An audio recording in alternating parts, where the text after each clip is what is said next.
हम लोग अभी द नेशनलिस्ट मूवमेंट पे हैं, जो आप लोगों को पढ़ना है आपके हिस्ट्री के चैप्टर 11 में, अध्याय 11 में। हालांकि हम लोग इसको पहले शुरू कर चुके हैं और आज यह हम लोगों का इस चैप्टर का, इस अध्याय का आखिरी लेक्चर होगा, आखिरी कक्षा होगा। कक्षा 7वां है यह इस अध्याय का, जो कि आखिरी कक्षा होगा, जिसमें हम लोग बात करेंगे द फर्स्ट वर्ल्ड वॉर की। यहाँ पर हम लोग बात करेंगे और देखेंगे कि कैसे प्रथम विश्व युद्ध जो है वो भारतीय राष्ट्रवादी आंदोलन के लिए कार्य किया, उसका क्या योगदान था। प्रथम विश्व युद्ध भारतीय जो क्रांतिकारी आंदोलन हुआ, भारतीय स्वतंत्रता संग्राम हुआ, उसमें प्रथम विश्व युद्ध का क्या योगदान था। प्रथम विश्व युद्ध को हम लोग या फिर भारतीय स्वतंत्रता के लिए प्रथम विश्व युद्ध को कैसे याद किया जाता है, कैसे देखा जाता है, इन सारे चीजों की बात हम लोग इस टॉपिक में करेंगे। यानी कि द फर्स्ट वर्ल्ड वॉर को हम लोग जानेंगे और समझेंगे कि यह है क्या, यह था क्या, और यह भारत के लिए कैसे कारगर साबित हुआ या फिर कारगर साबित नहीं हुआ। तो हम लोग पारस प्रकाशन के अनुसार पढ़ रहे हैं। पारस प्रकाशन के पुस्तक के अनुसार आप लोग अपने क्लास 8 में पृष्ठ संख्या 130 को देखेंगे, जो कि आप लोग को सामने यहाँ पर स्मार्ट बोर्ड पर दिख रहा है। यह आप लोग अपने पुस्तक में भी देख सकते हैं। यहाँ पर हम लोग रीड आउट करेंगे, पढ़ेंगे द फर्स्ट वर्ल्ड वॉर के बारे में, और मैं इसको समझाऊंगा कि आखिर यह द फर्स्ट वर्ल्ड वॉर जो है वो कहना क्या चाहता है, आप लोगों को समझाना क्या चाहता है। तो in the first world war Britain was a party of first world war. वही बात है कि चूंकि भारत का जो शासन था वह अंग्रेजों के हाथ में था, वह ब्रिटिश शासन था, वह ब्रिटेन यानी कि इंग्लैंड और उन सारे देशों, उन सारे शासकों के पास था। और यह ब्रिटेन जो था यह फर्स्ट वर्ल्ड वॉर यानी कि प्रथम विश्व युद्ध का एक देश था, जो कि इसमें सम्मिलित था। सबसे पहले बात आती है कि यह वर्ल्ड वॉर होता क्या है, तो हम लोग इसको अलग से पढ़ेंगे जब हम लोगों को वर्ल्ड वॉर, प्रथम विश्व युद्ध, द्वितीय विश्व युद्ध, तृतीय हुआ या नहीं हुआ, इन सारे चीजों के बारे में जब पढ़ेंगे तो वहां पर हम लोग बात करेंगे। लेकिन यहां पर बस इतना समझ लेते हैं कि द फर्स्ट वर्ल्ड वॉर में, वर्ल्ड वॉर का मतलब है कि जब बहुत सारे देश, 10, 15, 20 देश जब आपस में युद्ध करते हैं तो उसको हम लोग वर्ल्ड वॉर कहते हैं। जबकि 2-3 देश या 1-2 देश जब लड़ते हैं तो वो वर्ल्ड वॉर नहीं कहलाता है। वर्ल्ड वॉर का शाब्दिक अर्थ यह होता है कि जब वर्ल्ड के यानी कि संसार के बहुत सारे देश, कहें तो 20 देश, 25 देश, 30 देश, 50 देश, जितने भी देश लड़े, यानी कि जब अधिक से अधिक संख्या में, अधिक से अधिक मात्रा में देशों का जो है वो इन्वॉल्वमेंट होता है किसी युद्ध में, तो उसको हम लोग वर्ल्ड वॉर कहते हैं। और यह सबसे पहले द फर्स्ट वर्ल्ड वॉर की बात आएगी, क्योंकि यहीं पर दुनिया के अधिकांश देश जो हैं उन्होंने आपस में युद्ध लड़ा था, 2 गुटों में बंटकर, 2 धाराओं में बंटकर। और यहां पर यही कहना चाह रहा है कि चूंकि भारत जो था वो अंग्रेजों के शासन में था और अंग्रेज जो था वह इस विश्व युद्ध का एक पार्टी था, वह इस विश्व युद्ध में इन्वॉल्व था, यानी कि इंग्लैंड जो था वह इस विश्व युद्ध में इन्वॉल्व था। India was declared a party of the first world war in the hope of more reforms. India को भी इसमें इसलिए शामिल किया गया या इसलिए वह जुड़ा क्योंकि उसको लगा कि इससे और ज्यादा बदलाव आ सकता है, इससे और ज्यादा अच्छाई वाला बदलाव आ सकता है, कुछ और संशोधन देखने को मिल सकते हैं जो कि भारतीय डेवलपमेंट के लिए कारगर हो सकता है। आगे लखनऊ पैक्ट, जो कि अभी लखनऊ एक शहर है जो अभी उत्तर प्रदेश यानी कि भारत के एक राज्य उत्तर प्रदेश की राजधानी है। तो यहीं पर लखनऊ में एक संधि हुई थी उस समय जब फर्स्ट वर्ल्ड वॉर हो रहा था, हुआ था। यहां पर कहना क्या चाह रहा है कि the Lucknow pact was signed and it joined moderate and extremist। हम लोगों ने पहले बात की थी इसी चैप्टर में, इसी अध्याय में हम लोगों ने पहले बात किया था कि कैसे इंडियन नेशनल कांग्रेस जो है, भारतीय राष्ट्रीय कांग्रेस या जिसको सिंपली कांग्रेस कहते हैं, वह मॉडरेट और एक्सट्रीमिस्ट विचारधारा में कैसे बट गया, कैसे उसका स्थापना जो है वो मॉडरेट वाला हुआ और बाद में 20 साल के बाद वह एक्सट्रीमिस्ट विचारधारा में बदल गया। तो यहां पर अब उसको डिस्कस करने की जरूरत नहीं है क्योंकि वो हम लोगों ने डिस्कस कर लिया है, आईएनसी वाला विचारधारा। यहां पर यही कहा जा रहा है कि जो लखनऊ की संधि हुई थी फर्स्ट वर्ल्ड वार के रेस्पेक्ट में, फर्स्ट वर्ल्ड वार के आधार पर के तुलना में के लिए, तो जो लखनऊ की जो संधि हुई थी, जो लखनऊ पैक्ट हुआ था, वह मॉडरेट और एक्सट्रीमिस्ट यहां पर जो दोनों थे उन दोनों का यहां पर संलग्न था, दोनों यहां पर जुड़े थे। जो एक मॉडरेट जो कि शांति से सारा कुछ का सॉल्यूशन चाहते थे, तो एक एक्सट्रीमिस्ट जो कहते थे कि शांति से सॉल्यूशन आने ही वाला नहीं है, आजादी स्वतंत्रता या अपना हक जो है, अपना अधिकार जो है वो लड़कर लेना पड़ेगा। तो यहां पर ये दोनों जो थे वो इन्वॉल्व थे। The world war had negative impact as defence expenditure increased.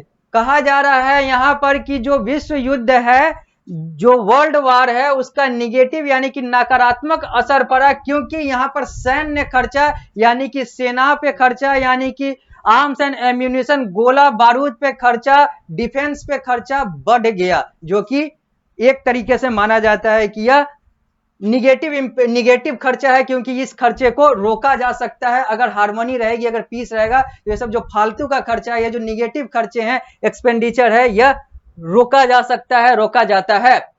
तो get it complete, the British government imposed heavy duties and introduces new income tax।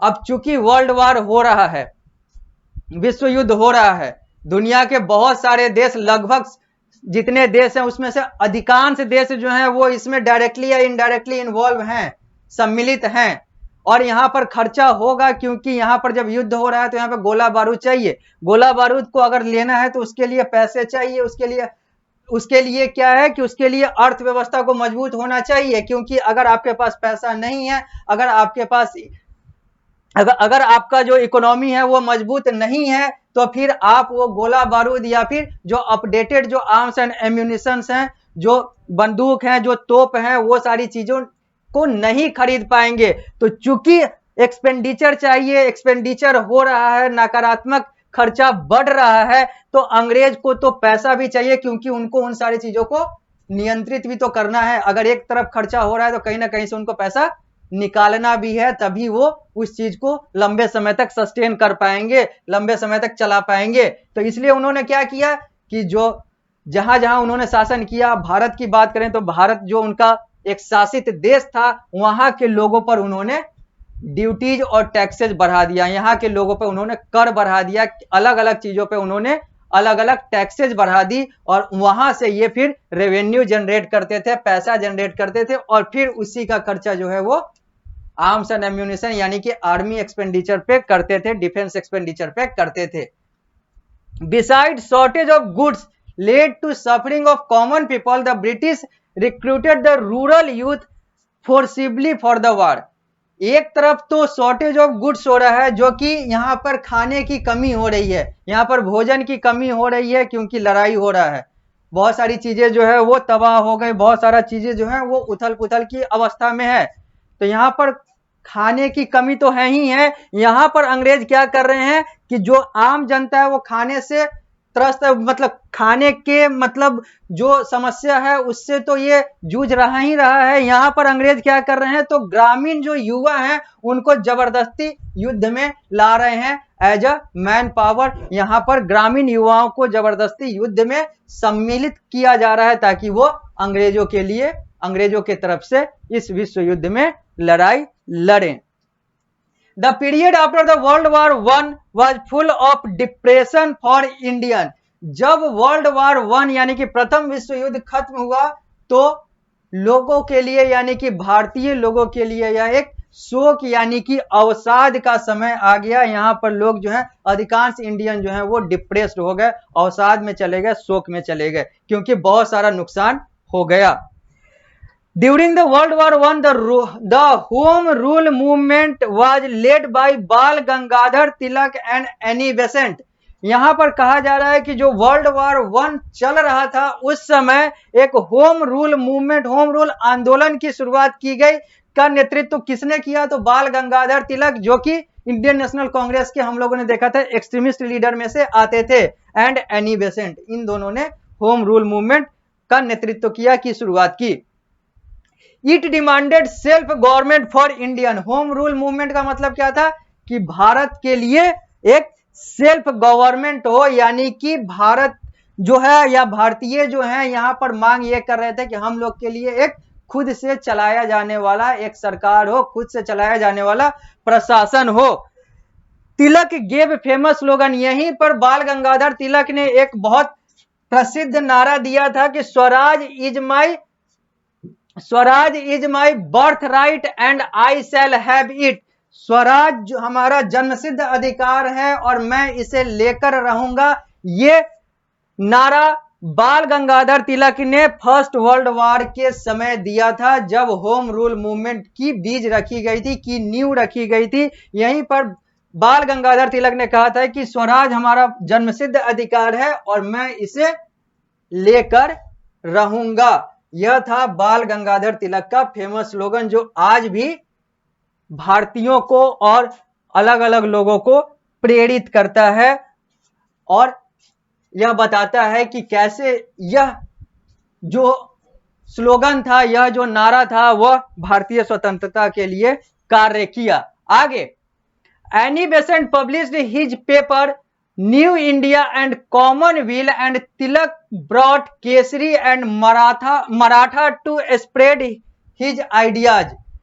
अब यहां पर चार किस चीज की बात हो रही है? तो चार पेपर की बात हो रही है, चार पत्र की बात हो रही है। हम लोगों ने पहले पिछली कक्षाओं में हम लोगों ने देखा था कि कैसे न्यूज़पेपर और मैगजीन भी भारतीय स्वतंत्रता संग्राम के लिए, भारतीय स्वतंत्रता सेनानियों के लिए एक बहुत मददगार टूल, यानी कि एक बहुत मददगार औजार के तौर पर, हथियार के तौर पर कार्य करता था, ताकि यहां पर लोग लिख लिख कर, प्रकाशित करके और लोगों में बांट कर लोगों के बीच स्वतंत्रता पाने के लिए जो होना चाहिए था वो जगाने का प्रयास करते थे। और इसके आधार पर लोग जो हैं वो इकट्ठे होते थे और राष्ट्रवादी आंदोलन में जुड़ते थे, जो नहीं भी पहले से जुड़े थे। तो यहां पर एनी बेसेंट ने दो पत्र को छापा, यानी कि दो पत्र का प्रकाशन किया, जिसका नाम न्यू इंडिया और कॉमनवेल्थ था। जबकि बाल गंगाधर तिलक का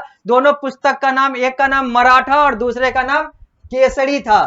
यहां पर पुस्तक की बात हुई, यानी कि फर्स्ट वर्ल्ड वॉर से हम लोग को यही देखने को मिलता है कि जब भारतीय स्वतंत्रता संग्राम की लड़ाई लड़ी जा रही थी, उसी समय फर्स्ट वर्ल्ड वॉर हुआ था, उसी समय प्रथम विश्व युद्ध हुआ था, जिसमें अंग्रेज भी एक हिस्सेदार था। और चूंकि अंग्रेज का शासन भारत पर था, तो उसने भारत को भी उसमें सम्मिलित किया। भारत के युवाओं को, भारत के ग्रामीण क्षेत्र के युवाओं को जबरदस्ती उसमें लाया। यहां पर लोगों को खाने की कमी हुई और जब फर्स्ट वर्ल्ड वॉर खत्म हुआ तो भारतीय लोग जो हैं वो अवसाद, यानी कि शोक से ग्रसित हुए और उनको लगा कि यह तो बहुत बड़ा नुकसान था। अभी तक तो जो मुगल ले गए सो ले ही गए, अंग्रेज यानी कि ईसाई जो ले जा रहे हैं सो ले ही जा रहे हैं, और यह एक और आ गया जहां पर पूरा दुनिया जो है लड़ रहा है और जिसमें भारत भी अंग्रेजों के कारण से लड़ रहा है। यहां पर फिर बाल गंगाधर तिलक और एनी बेसेंट की बात आई। यहां पर हम लोगों ने देखा कि कैसे केसरी और मराठा बाल गंगाधर तिलक का पेपर था, यानी कि पत्र था, यानी कि मैगजीन था। तो न्यू इंडिया और कॉमनवेल्थ जो है ये एनी बेसेंट द्वारा रचित पत्र यानी कि पेपर थे, यानी कि मैगजीन था। अब हम लोग आगे की टॉपिक की बात करेंगे, जो कि आप लोगों के इस अध्याय का अंतिम टॉपिक होगा। यहां पर हम लोग बात करेंगे separate electorate divide and rule. अब हम लोग यहां पर बात करेंगे कि कैसे बांटो और राज करो वाली नीति जो है, यह अंग्रेजों ने कैसे इसकी नींव रखी थी और वो कैसे इसको चलाते थे और क्या क्या करते थे। हालांकि इसको हम लोगों ने पहले देखा है, हम लोगों ने पार्टीशन ऑफ बंगाल के समय बात किया था कि कैसे हिंदू और मुस्लिमों को बांटा गया, कैसे भाषा के आधार पर बंगाल का विभाजन किया गया। क्यों किया गया? क्योंकि बंगाल से हमारा जो नेशनलिस्ट मूवमेंट था, जो राष्ट्रवादी आंदोलन था, वो और जोर पकड़ रहा था। क्योंकि वहीं से रविंद्रनाथ टैगोर, जिन्हें गुरुदेव कहा जाता है, या फिर अलग अलग लोगों की हम लोग बात करें, सब लोग जो हैं वहां से ही इस राष्ट्रवादी आंदोलन की शुरुआत या फिर नींव रख रहे थे। और अंग्रेजों को लगा कि इसको तोड़ना है तो बंगाल को ही विभाजित कर दो, तो हिंदू मुस्लिम में उन्होंने बंगाल को डिवाइड कर दिया।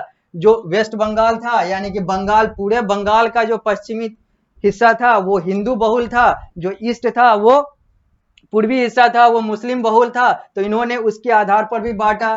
देखा कि ये हिंदू मुस्लिम सब अलग हैं, दोनों धर्म जो है वो अलग है, लेकिन जो बांग्ला भाषा है यह इन लोगों को एक कर रही है। तो इन्होंने भाषा के आधार पर बिहार, ओडिशा और अलग अलग प्रांत, अलग अलग राज्य को भी उसी बंग भंग के कंसेप्ट से अलग किया, क्योंकि बिहार हो, ओडिशा हो अभी का, या अभी का पश्चिम बंगाल हो, या फिर अभी का बांग्लादेश हो, यह सब वही यूनाइटेड बंगाल का हिस्सा था, यह सब यूनाइटेड बंगाल था। तो अब हम लोग बात करेंगे divide and rule separate electorate की। The British enacted the Indian Council Act in 1909। वर्ष 1909 में अंग्रेजों ने किस एक्ट, किस कानून को लागू किया? तो इंडियन काउंसिल एक्ट को लागू किया वर्ष 1909 में, 1909 में। It was more famous as Minto Morley reform. इसको हम लोग मिंटो मॉर्ले रिफॉर्म भी कहते हैं, यानी कि इंडियन काउंसिल एक्ट का दूसरा नाम जो है वो मिंटो मॉर्ले रिफॉर्म्स भी है। The act increased the number of elected members in the Imperial Legislation Council and Provincial Council। अब यहां पर क्या कहा जा रहा है कि इस एक्ट में क्या हुआ? तो इस एक्ट में सीधा सीधा कहें, साफ साफ कहें तो इस एक्ट में जो क्या कहते हैं, जो राजनीतिक जो ताकत थी या फिर जो राजनीतिक संख्या थी उसको बढ़ाने का कार्य किया गया, चाहे वो राज्य वाले यानी कि प्रोविंस वाले सदन में या फिर देश वाले सदन में, इन दोनों जगहों पे नंबर ऑफ मेंबर को बढ़ाने का एक रिफॉर्म लाया गया, एक मिंटो मॉर्ले रिफॉर्म लाया गया, एक इंडियन काउंसिल एक्ट जिसको दूसरे नाम से जानते हैं, यहां पर एक रिफॉर्म लाया गया, एक एक्ट लाया गया, जहां पर क्या किया गया? तो वो चाहे वो प्रांत वाला काउंसिल हो, राज्य वाला वो सभा हो, विधानसभा हो, चाहे वो देश वाला लोकसभा हो, हर जगह पे नंबर ऑफ मेंबर को बढ़ाया गया। आज हम लोग लोकसभा के मेंबर को हम लोग सांसद कहते हैं और विधानसभा के सदस्य को हम लोग विधायक कहते हैं। अंग्रेजी में मेंबर ऑफ लेजिस्लेटिव असेंबली और मेंबर ऑफ पार्लियामेंट कहा जाता है। मेंबर ऑफ पार्लियामेंट देश वाला और member of legislative assembly MLA राज्य वाला। तो यहां पर क्या किया गया कि उस समय जो प्रोविंशियल काउंसिल और इंपीरियल लेजिस्लेटिव काउंसिल कहा जाता था, यहां पर इन दोनों में मेंबर्स को यानी कि सदस्यों को बढ़ाने का एक रिफॉर्म लाया गया, एक एक्ट लाया गया, एक्ट इंक्रीज किया गया। आगे, काउंसिल हैड नो पावर। यहां पर काउंसिल को कोई पावर नहीं दिया गया, कोई शक्ति नहीं दी गई। The worst thing about the act was that the British introduced the dangerous principle of separate electorate for Muslim। यहां पर जो सबसे घटिया या फिर सबसे बेकार चीज जो था इस एक्ट में वह यह था कि यहां पर मुसलमानों के लिए धार्मिक आधार पर एक अलग से प्रावधान लाया गया, जो कि डिवाइड एंड रूल पॉलिसी यानी कि अंग्रेजों के बांटो और राज करो के नीति का एक उदाहरण था। यहां पर मुस्लिमों को एक अलग इलेक्टोरेट दिया गया। आगे, it meant that Muslim community would have separate representative. इसका मतलब यह है कि मुस्लिम कम्युनिटी, मुस्लिम समुदाय, मुस्लिम धर्म के अपने रिप्रेजेंटेटिव होंगे, उनके अपने जो हैं वो प्रतिनिधि होंगे, प्रतिनिधित्व तो उनके अपने समाज के, अपने धर्म के लोग करेंगे। It the seed of separation were sown. यहीं पर दिख जाता है कि कैसे बंटवारे की बीज रखी गई, बंटवारे की नींव रखी गई। The policy of divide and rule was followed. यही कहा गया कि यहां पर बांटो और राज करो वाली नीति अपनाई गई। तो हम लोग इस चैप्टर को यहीं पर कंप्लीट करते हैं, इस पारस प्रकाशन के पुस्तक के अनुसार, जो कि आप लोगों को पढ़ना है क्लास 8 में। हिस्ट्री के अंतर्गत चैप्टर 11 है, अध्याय 11 है। तो यह चैप्टर हम लोग का यहां पर कंप्लीट होता है। यहां पर हम लोगों ने देखा कि कैसे द नेशनलिस्ट मूवमेंट यानी कि राष्ट्रवादी आंदोलन जो कि भारत का था, यानी कि भारत का जो नेशनलिस्ट मूवमेंट था, भारत का जो राष्ट्रवादी आंदोलन था, उसकी नींव कहां से आई, वो कहां से उसका जन्म हुआ, क्यों जरूरत पड़ा, कैसे मुगल का कंसेप्ट आता है, तो कैसे अंग्रेजों का कंसेप्ट आता है, तो कैसे मंगल पांडे आते हैं, तो कैसे एनी बेसेंट का बात होता है, तो कैसे वीडी सावरकर यानी कि विनायक दामोदर सावरकर, वीर सावरकर की बात होती है, तो कैसे हम लोग प्रफुल्ल चाकी और अलग अलग स्वतंत्रता सेनानियों को देखते हैं हमारे भारतीय स्वतंत्रता संग्राम के इस आंदोलन में। तो हम लोगों ने इस चैप्टर में, इस अध्याय में इन सारे चीजों की बात की है। अब हम लोग देखते हैं इस पूरे चैप्टर को कुछ लाइन में, यानी कि अब हम लोग एक रिकैप करते हैं, क्विक रिकॉल करते हैं इस पूरे चैप्टर को, और कुछ पॉइंट्स में पूरे चैप्टर को यहां पर कंक्लूड करेंगे। तो पहला पॉइंट लिखा हुआ है, British believed in racial superiority. जो अंग्रेज थे वो क्या चाहते थे, जो कि हम लोगों ने पहले बात किया कि अंग्रेज जो बिलीव, मतलब अंग्रेज जो समझते थे, वो समझते थे कि वो ऊंचे हैं और जो भारतीय हैं वो नीचे हैं, क्योंकि वो गोरे हैं और भारतीय जो हैं वो उनकी तुलना में काले हैं। यानी कि वह अपने आप को ऊपर समझते थे रंग के आधार पर, अपने आप को ऊपर समझते थे बुद्धि के आधार पर, क्योंकि उनको लगता था कि उनके अलावा कोई और शासन कर ही नहीं सकता है। The newspaper press western education brought unity among Indian for the national movement.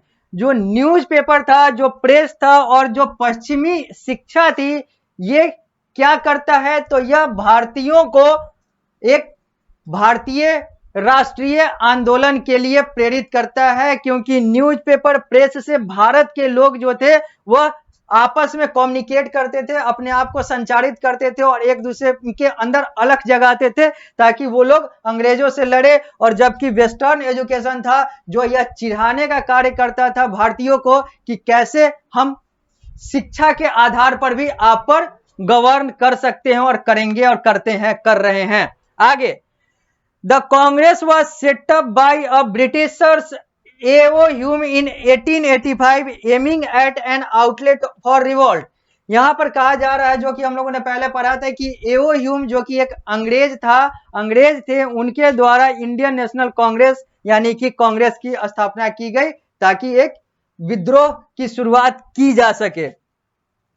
The early moderate leader demanded for better condition not independence. यहां पर हम लोगों ने पहले बात किया था कांग्रेस के शुरुआती फेज में, शुरुआती चरण में, कि शुरू के जो कांग्रेसी नेता थे, नेतृत्व था, वो मॉडरेट था। वो लोग चाहता था कि सब कुछ शांति से हो जाएगा, सब समस्या का समाधान शांति से हो जाएगा, उन्हें कोई स्वतंत्रता चाहिए नहीं भारतीयों को, और जो अंग्रेज हैं वो भारतीयों का भला कर रहे हैं और ऐसे ही करते रहेंगे। लेकिन बाद में the extremist leader Lal Bal Pal openly declared independence of India. लेकिन बाद में यही कांग्रेस का जो नेतृत्व था वो एक्सट्रीमिस्ट बना, एक्सट्रीमिस्ट में बदला, कट्टरपंथ में बदला, क्योंकि उनको लगा कि नहीं, अंग्रेज जो है ये भारतीयों का भला या फिर किसी भी दूसरे का भला कभी नहीं कर सकते, ये अपने लिए आए हैं, अपना व्यापार साधेंगे, अपना पैसा लेंगे, अपने लिए बनाएंगे और आगे बढ़ जाएंगे, ये भारतीयों का भला नहीं कर सकते। तो इसलिए जो मॉडरेट फेज था वो एक्सट्रीमिस्ट फेज में यानी कि कट्टरपंथ वाले फेज में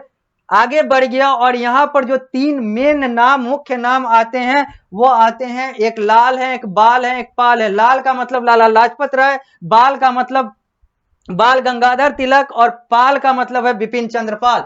ये तीन जो थे ये कट्टरपंथी नेता थे कांग्रेस के, अंग्रेजी में extremist leader. Revolutionaries sacrificed their life for nation. जो क्रांतिकारी थे, जो आंदोलनकारी थे, उन्होंने अपना जीवन अपने देश के लिए न्यौछावर कर दिया। आगे, during the world war one home rule movement led by Tilak and Annie Besant. World war one यानी कि प्रथम विश्व युद्ध के समय एक होम रूल मूवमेंट की शुरुआत की गई, की नींव रखी गई, और इसका नेतृत्व जो है वो बाल गंगाधर तिलक और एनी बेसेंट ने किया था। इन दोनों के द्वारा इसका नेतृत्व किया गया था। आगे, अब हम लोग का यह चैप्टर पूरा कंप्लीट होता है। अब हम लोग आते हैं एक्सरसाइज पर, जो कि आप लोगों को करने हैं, और आप लोग इस एक्सरसाइज को करेंगे। यहां पर कुछ क्वेश्चंस हैं, इसके आंसर्स करने हैं। यहां पर आपको 4 ऑप्शन में से एक ऑप्शन चुनने वाला भी क्वेश्चन है, तो यहां पर आपको फिल इन दी ब्लैंक्स यानी कि रिक्त स्थान की पूर्ति भी करनी होगी।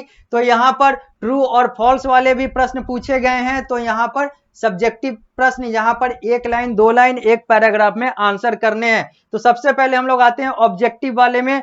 यहां पर 5 प्रश्न हैं जो कि पृष्ठ संख्या 131 पर हैं पारस प्रकाशन के अनुसार। यहां पर आपको इसको करने हैं, जो कि यहां पर आप लोगों को करेक्ट आंसर चुनने हैं 4 ऑप्शन में से कोई एक ऑप्शन जो भी आपको लगता है वो टिक करें। जैसे एक क्वेश्चन पढ़ देते हैं, which act provided for separate electorate of Muslim, कौन सा एक्ट है जो मुस्लिमों को एक अलग नेतृत्व, अलग रिप्रेजेंटेटिव रखने का और चुनने का एक प्रावधान देता है? 1911 का एक्ट, 1909 का एक्ट, रॉलेट एक्ट, या फिर 1919 का एक्ट, या अभी हम लोगों ने पढ़ा है, इसको आप रिकॉल करें और फिर इसके अनुसार इसका उत्तर दें। कहीं पर कोई भी समस्या आता है आप हमसे पूछ सकते हैं।